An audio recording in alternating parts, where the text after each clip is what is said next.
ইরানের ভয়ে এবার রীতিমতো কাঁপছে ইসরায়েল।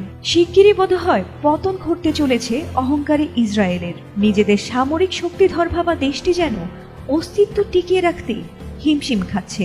তাই নিজেদের রক্ষায় উদ্বিগ্ন হয়ে এবার ভারতকে কাছে টেনে নিল ইসরায়েল। ইরানের পাল্টা হামলায় বিপর্যস্ত ইসরায়েলকে রক্ষা করতে এবার মোদিকে ফোন করে বসলেন বেনিয়ামিন নেতানিয়াহু।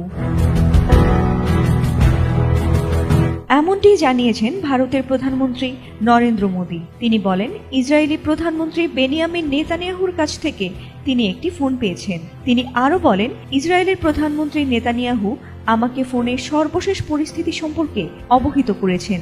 আমি এই ইস্যুতে ভারতের উদ্বেগের কথা জানিয়েছি এবং জোর দিয়েছি যে এই অঞ্চলে দ্রুত শান্তি ও স্থিতিশীলতা পুনরুদ্ধার করা জরুরি।